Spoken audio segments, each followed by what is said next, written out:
What's going on, everybody? This is Nick Lawson from Squad Sports. We're really excited to be supporting the Free Agent Friday series. A lot of great talent out there. Without further ado, this is the next free agent you should be signing with your sports team.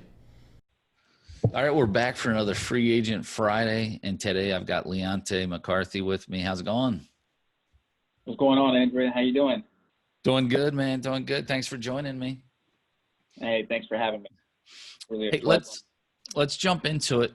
Walk me through your college experience, any degrees that you received, and then we'll kind of get into internships from there. Yeah, absolutely. So I graduated from High Point University, located in High Point, North Carolina. Best school you never heard of, for the ones you might have heard of it. And I graduated with a bachelor's in sport management. And pretty much, my internship was I worked in Greensboro with a facility called Velocity Sports Performance. And they dealt mainly with amateur and professional athletes and really taking their training and their their training to that next level to become from an amateur to a professional. So I did that for about, say 3 months. But I worked mainly with High Point University when it came to their baseball program, as well as basketball, their women's basketball, and then I did their soccer program as well. What point did you kind of say, hey, I want to work in sports? Did you know that at a young age or? Yeah, so to be honest with you, I still remember it to this day. I was in high school and someone from college came and they were like, hey, so since you guys are going to college now, you're going to have to figure out what you want to do and what you're going to major in. I'm like, I don't know what to major in. But I remember that I wanted to do something with sports. I played basketball when I was little, in high school as well as, AAU. And I did track and I did soccer. So it was something that I just wanted to do. I wanted to be in sports. And I stopped growing, Andrew. I stopped growing at 5'10", and I wasn't going to be an NBA player, unfortunately. Come on, man. And so, there's short NBA players, too. Dude, if they had a league that was no taller than 6 foot, I promise you, I think I would be the greatest of all time. But there's no league out there. So Not yet. Maybe I'll create one. Yeah. But yes, I really wanted to do something in sports, and I just fell in love with the game of basketball. So, that's how I really began my career. So walk me through kind of the resume once you got out of school. Yeah, so out of school was tough. I mean, this was 2010, so the job market was very, very difficult still at that time. And I started working at Wake Forest University with CSC.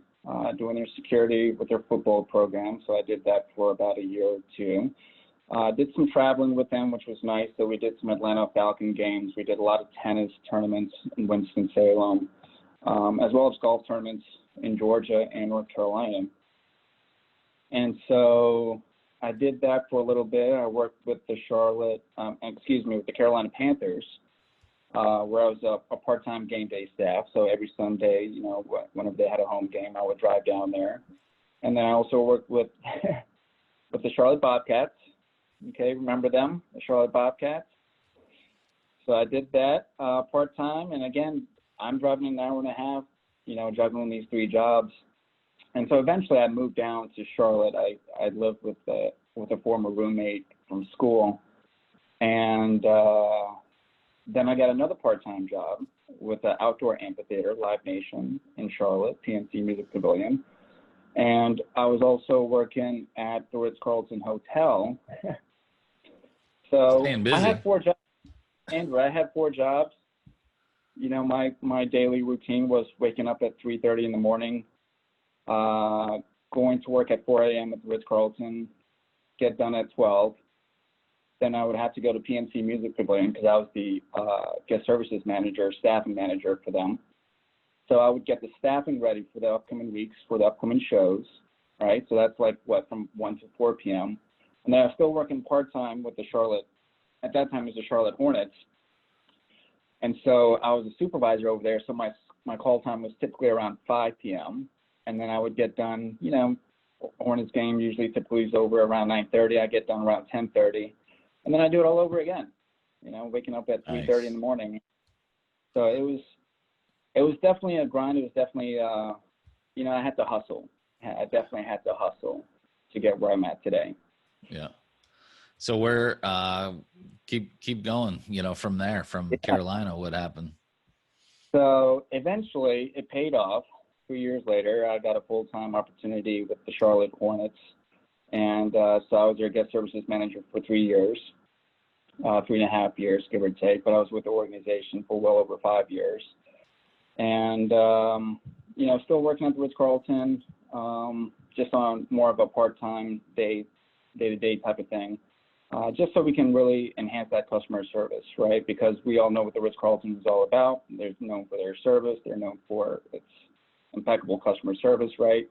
And so what happened was, a lot of the stuff that I learned from them, I tried to implement in the sports world too, especially with the Charlotte Hornets and their organization.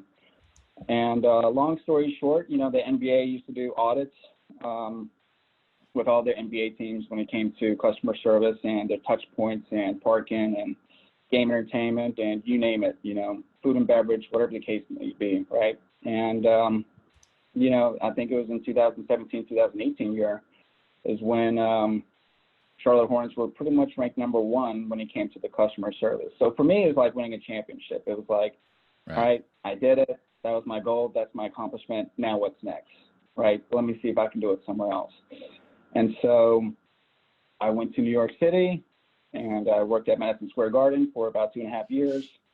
Same thing. I was in their security and guest services team, and here I am today. So it really paid off though. How did the Madison Square Gardens position come about? Was that like just something you applied for online, or was that, through somebody that you knew because you were already in the NBA? Yeah, I think it was, we kind of met in the middle, right? So I was looking for gigs, I was on LinkedIn and Teamwork Online and everything else like that. And it's funny because a recruiter actually hit me up from the Garden, was like, hey, you might be interested in this position. What do you think? And so we chit-chatted about the position, and, it kind of just fell on my lap. And, I flew out there, had the interview with the different team members over there, and they liked me, and, that was it, game over. And, I had a great 2.5 years with them, and, looking forward to seeing what's next in my career. What would you say is the biggest asset that you bring to a new organization? Yeah, so I'm really focused on my mindset, to be honest with you. I think if you have that mindset to really see it to believe it, right? Understand that, if you want to become successful, you have to see it. You have to vision yourself being successful, right? But without that, you also need, that grit, finishing the task from the very beginning, as well as resiliency. We've had a setback, especially during this time, but how well can you continue from that setback, right? And so I think if you have those characteristics, you can really go a long way, and that's something that I want to help an organization with. It's, understanding what their problem is and trying to fix it, What's the area you need to work on the most? And, that's a great question. Because I'm very competitive, Andrew, and it's not about winning all the time. And just because you lost, don't get down on yourself. Find out what caused you not to win, right? And it's okay to become second or third, right? Because at the end of the day, if you're really that focused and that determination, you have that drive, you're eventually going to find out how to win, right? So don't worry about, not winning all the time. Reflect back on your losses and, just come back very strong after that, and again, it's all about the resiliency. How would you define success? I think just those aspects that I've talked in the past is, that grit. It's really understanding that, this is hard work, and, you got to finish it regardless of what's going to happen. And, there's going to be some setbacks, there's going to be some roadblocks, and how resilient can you be? We're in a setback right now, but, if you have that mindset that, look, I have a setback currently, but if you have this mindset where you have that positive self-talk and saying that I'm not the setback, okay? And then I think if you have those key factors, I mean, you can go a long way when it comes to that success, right?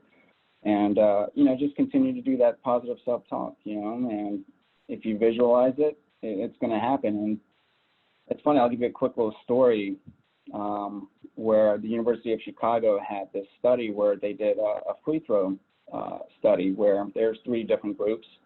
And one group, and I think it was they were definitely practicing free throws. And, this first group they practiced for an hour shooting the free throws. The second group was just visualizing, seeing the ball go in, right? And they practiced for an hour. And then the third group was don't do anything at all. And then after the 30 days, obviously the third group, they didn't improve whatsoever. That first group that practiced every single day for an hour, they improved their free throws by 24%. But that second group, the group that visualized, they improved by 23% without even touching the basketball, Andrew, right? So just think about that, how important your brain is. And if you visualize it, if you see it, it will come true. Believe it. Very true. Very true. With your next position, are you open to relocation?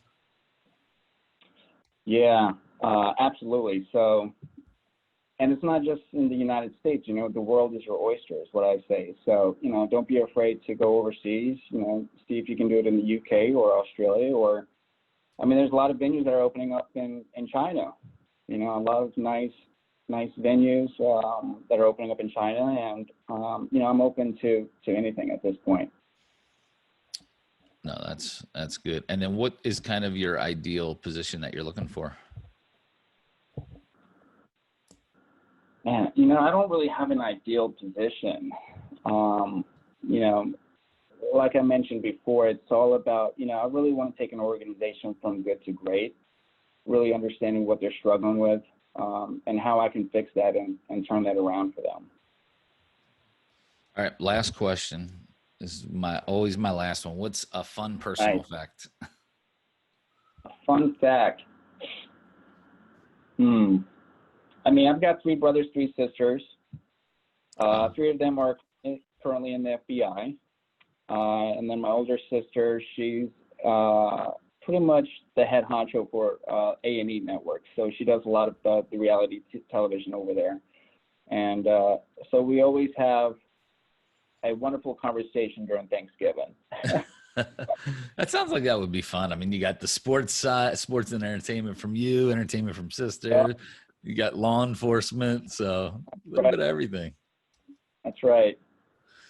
No, it sounds good, man. Well, I appreciate you joining me. Hopefully you'll be back, out and about, in an arena or stadium soon.